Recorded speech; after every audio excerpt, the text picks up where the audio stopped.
后来写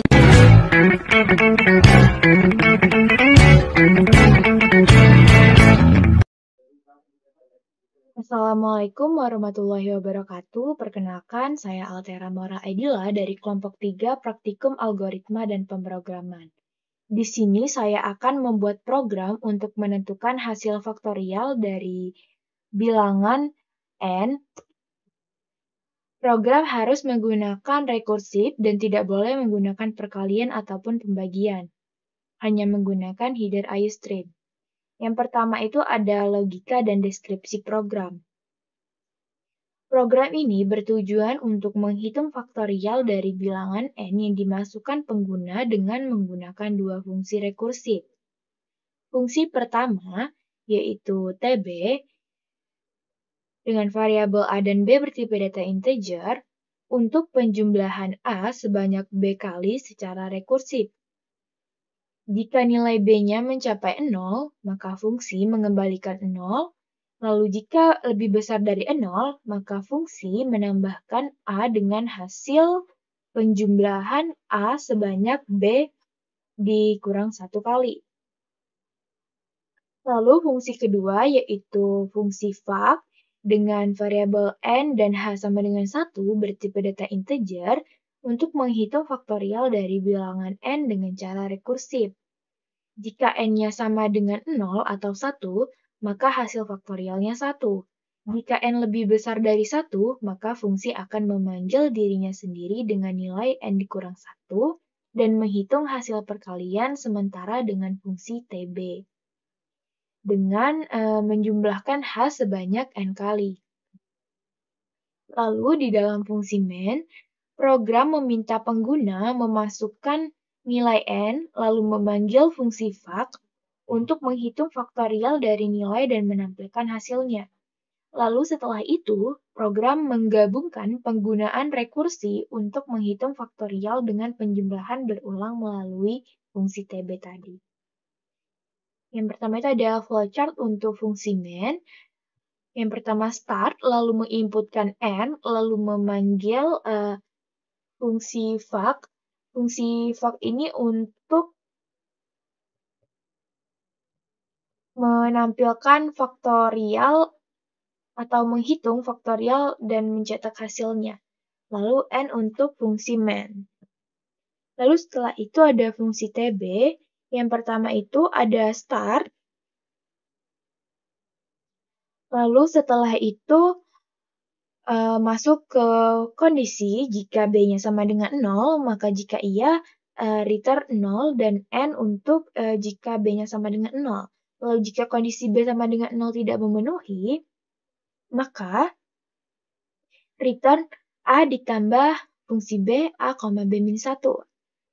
Nah, fungsi TB sendiri ini untuk melakukan perkalian dengan penjumlahan yang berulang.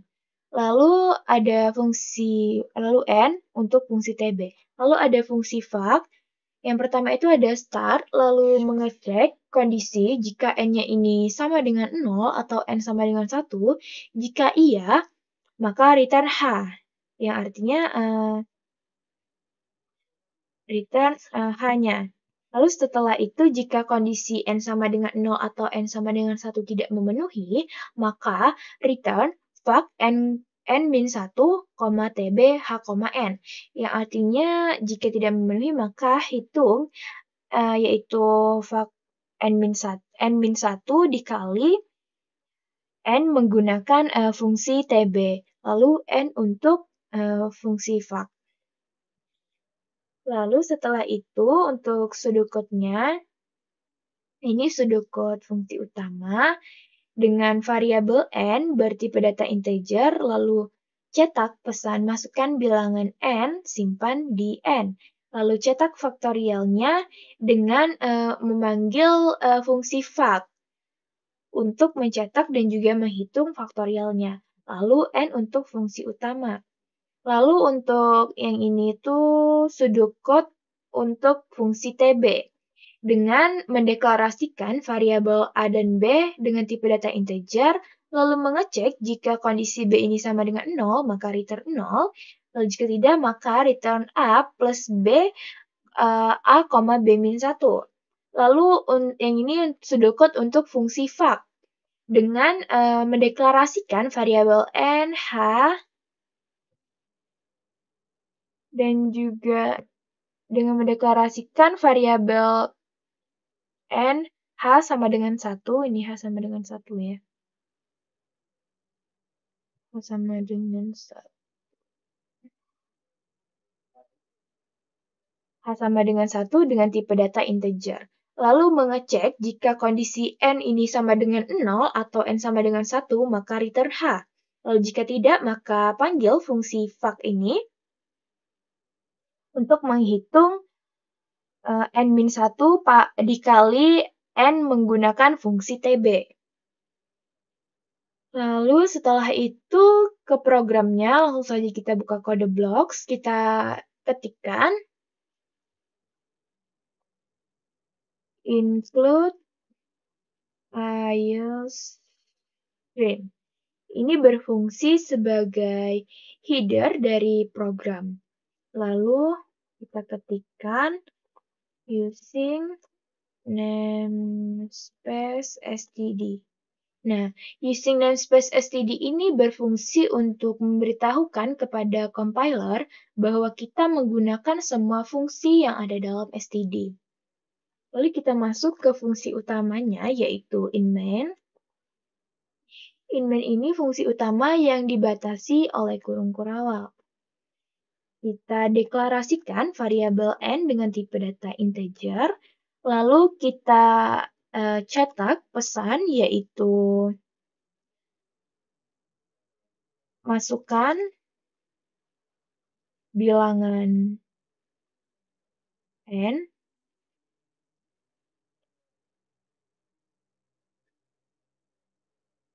lalu simpan di N.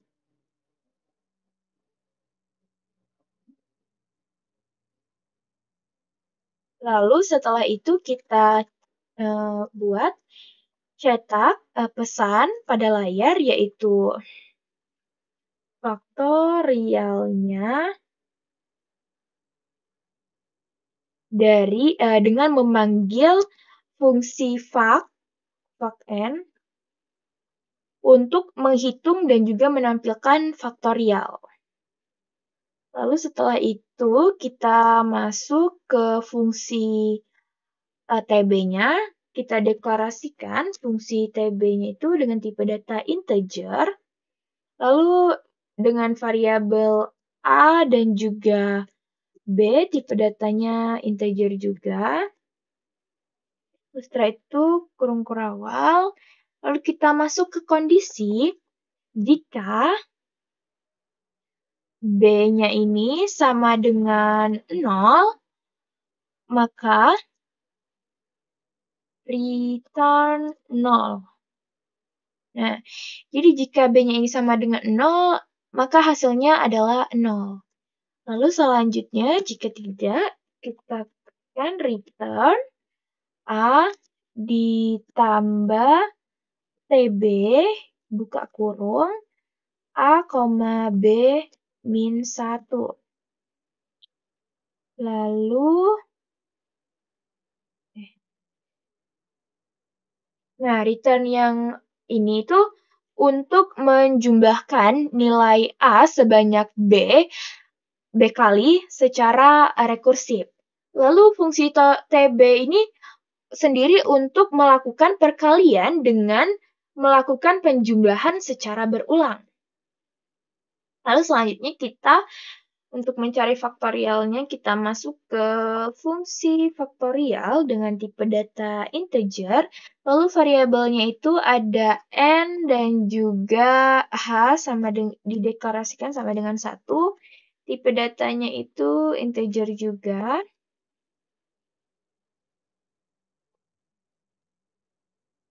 Lalu kita kurung kurawal. Lalu kita masuk ke kondisi jika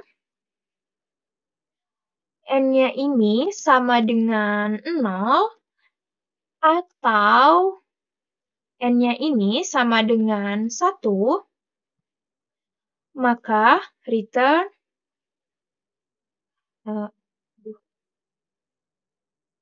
maka return H.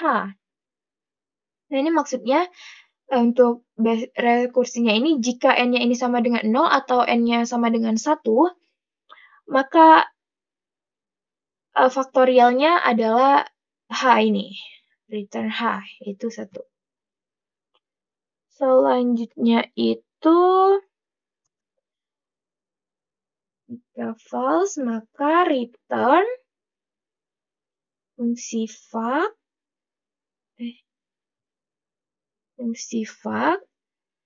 lalu n-1,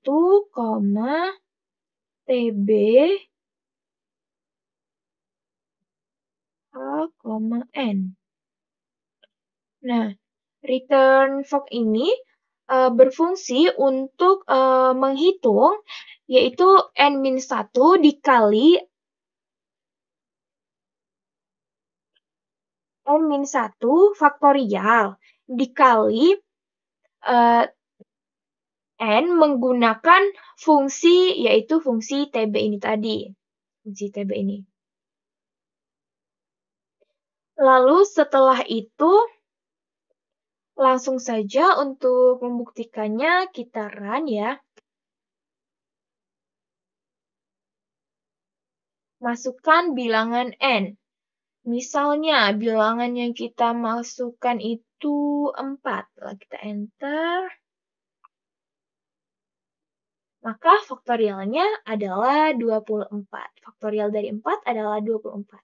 Sekian yang dapat saya sampaikan. Wabillahi taufiq wal hidayah. Wassalamualaikum warahmatullahi wabarakatuh.